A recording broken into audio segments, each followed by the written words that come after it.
Dive into the deep cobalt blue of the unknown, where the most intense and mysterious stories are waiting to be told. Our cinematic visuals will take you to places you've never dreamed of. Subscribe today and explore the depths of our narrative world with us. I was trimming the hydrangeas along the back fence when my daughter's car pulled into the driveway.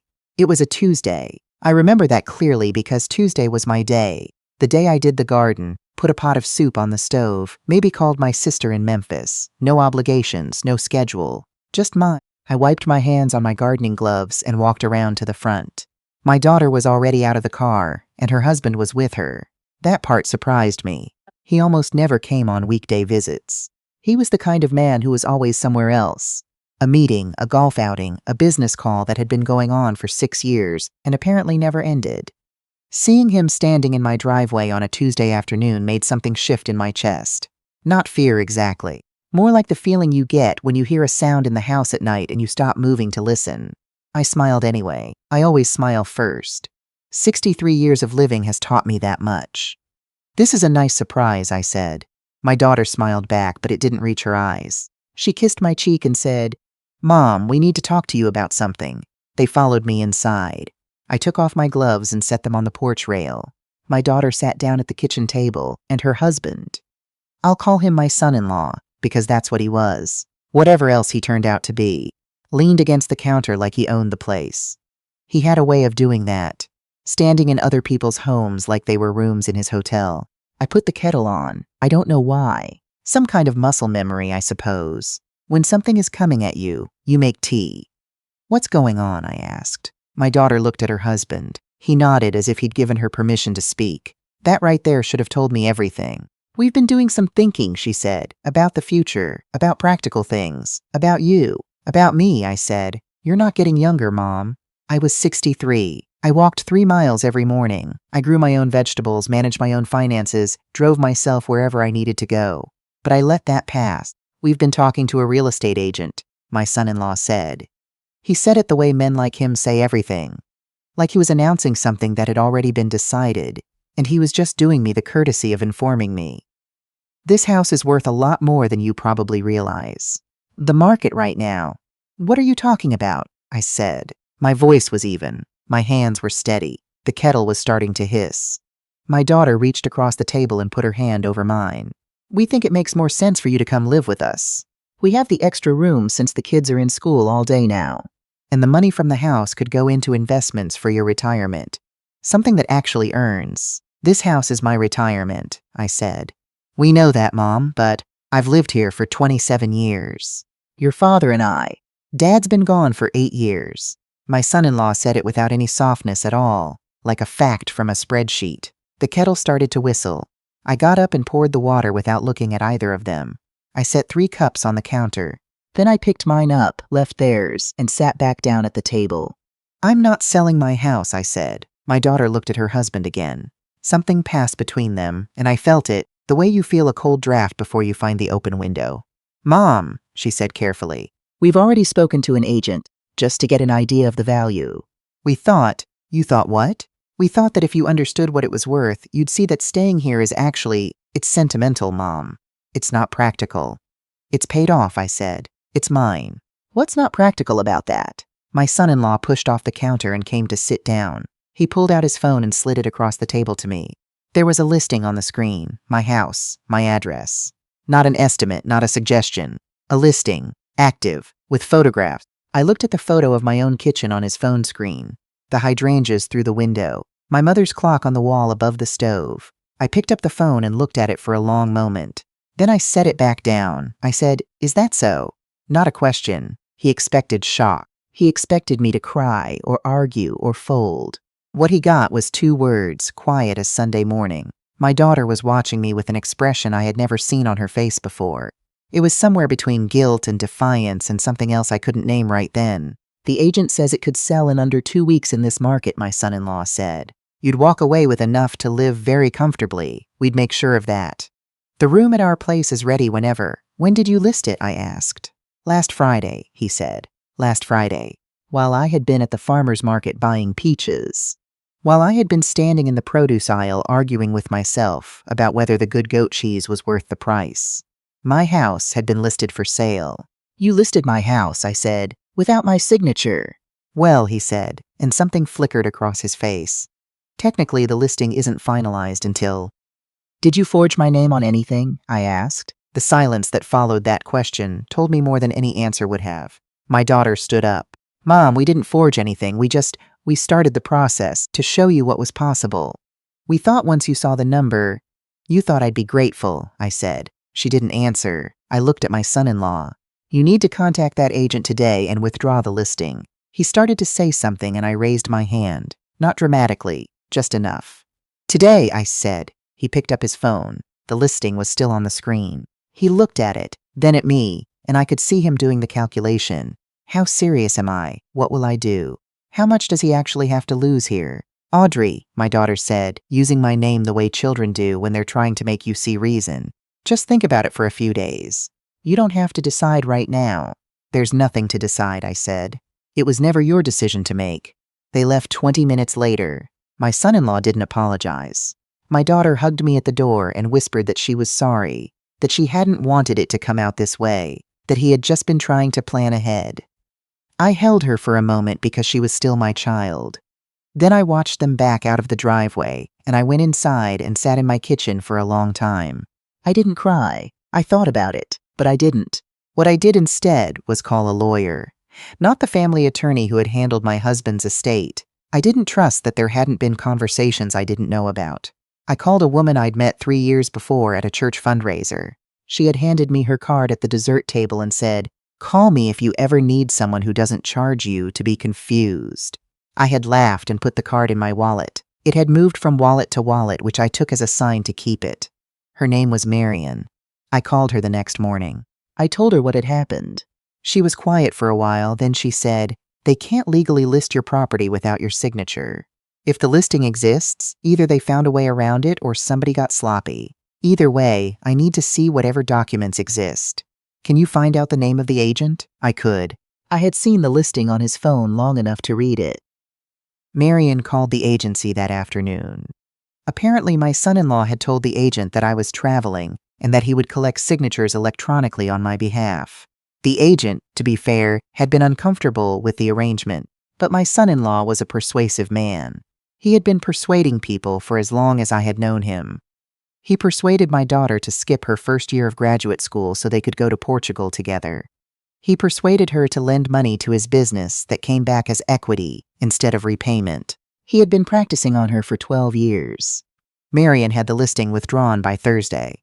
She also sent a certified letter to my son-in-law's home address. Not their email, not a text, a physical letter, informing him that any future attempt to list, appraise for sale purposes, transfer, or otherwise affect my property without my written and witnessed consent would result in legal action. She used specific statute numbers. She was very thorough. She told me later that he had called her office the same day the letter arrived. "What did he say?" I asked. "He wanted to know if we could discuss it," she said. I told him there was nothing to discuss. "He said you were being emotional." I told him that was irrelevant. I liked Marion very much. My daughter called me the weekend after the letter arrived. My son-in-law did not call, which I expected. Men like him do not call when they no longer have leverage. They reroute. My daughter's voice on the phone was careful and tired. She asked if we could have lunch. I said yes. We met at a diner near her neighborhood. She was there when I arrived, which surprised me. She was usually late. She had already ordered coffee. She looked like she hadn't slept well. We talked about small things first, the grandchildren, a problem at her older one's school, her sister's new apartment. I let her lead. I have learned that when someone needs to say something difficult, the worst thing you can do is rush them toward it. Finally, she set down her coffee cup and said, "He told me you're overreacting." "I know he did," I said. "He said it was meant to help you." "I know that's what he told you," I said. She looked up. "You don't believe that, do you?" I said. She was quiet for a while. Outside, someone was trying to parallel park and failing repeatedly, and we both watched for a moment without commenting. "Things have been hard," she said finally, "financially." He doesn't like to say so, but the practice hasn't been doing well. For a couple of years now, he took on a partner who turned out to be, there were problems, money that went places it shouldn't have gone. And there it was, the thing underneath the thing. "How much?" I asked. She shook her head. "A lot. Enough that I didn't know the full extent of it until about 6 months ago. He'd been trying to handle it quietly. By handling it quietly, I said, "You mean he was trying to solve it with my house?" She didn't answer, which was its own answer. "I want to ask you something," I said, "and I need you to be honest with me." She looked at me. "Did you know? When you came to my house that Tuesday, did you know this was about money he needed, not about my well-being?" The pause that followed was a few seconds too long. "I knew things were difficult," she said. I think I let myself believe it was the right thing because I needed it to be the right thing." I reached across the table and took her hand. Not to comfort her, exactly, but because she was my daughter and she was sitting in a diner booth, looking like she had been carrying something very heavy for a long time. "You let him use you," I said quietly. "Mom, I'm not angry at you for that. I'm telling you what I see." She pressed her lips together. Her eyes went bright. "He's been doing this for years," I said. "With you. With other people. You know that. It's not that simple." "No," I said. "It never is." We ate our lunch. We didn't resolve anything because there wasn't anything to resolve between us. The problem wasn't between us. The problem was the man she had gone home to. What I did in the months that followed was quiet. Nobody would have seen it from the outside. I still answered the phone when my daughter called. I still showed up at the grandchildren's school events. I still brought a casserole when there was a need for one. I did not hold my daughter at arm's length because she was not the one who had put a listing on my house. But I did several other things. I met with Marion again, and we put my property into a trust. Not a complicated thing, not expensive, but it meant that even if I were someday sick or incapacitated, not a single piece of paper regarding that house could be signed without my appointed trustee. My sister's son in Memphis, who is a quiet and careful man and who I trust absolutely. I had the paperwork completed and notarized in October. Marion sent me a copy and I put it in the fire safe under the bed, and I slept better than I had in months. I also had a conversation with my bank. I had a checking and savings account that my son-in-law had been listed on years ago, during a period when I had needed someone local to manage things while I recovered from a surgery. I had never removed him. I removed him. I changed the passwords on my email and on the account where my investment statements went. These were small things, administrative things, but each one felt like closing a window that should have been closed a long time ago. And I started keeping notes. Not obsessively. Just dates, times, what was said, what I could document. Marion had suggested it. "You may never need it," she said. "But if you do, you'll be glad you have it." In February, I heard from my nephew in Memphis that there were rumors about my son-in-law's professional situation. A former client had filed a complaint. I don't know the details, and I am not sure I want to. What I know is that my daughter called me in March, and she sounded different, smaller somehow. "I think we might be separating," she said. I waited. "He's been doing things I didn't know about," she said. "With money. With clients. It's more than I can deal with." "Are you and the children safe?" I asked. "Yes. We're safe. Then that's what matters most right now." She started to cry. I held the phone and let her because that was what she needed. I didn't say "I told you so." That thought was in the room with me, but I didn't hand it to her. She was already carrying enough. "I'm sorry, Mom," she said when she could talk again. "About your house. About all of it. I'm so sorry." "I know you are," I said. "I don't know how I let it get this far. That's something to figure out," I said gently. "When you're ready. With someone who can help you figure it out. Not today." She came and stayed with me for a long weekend in April with both grandchildren.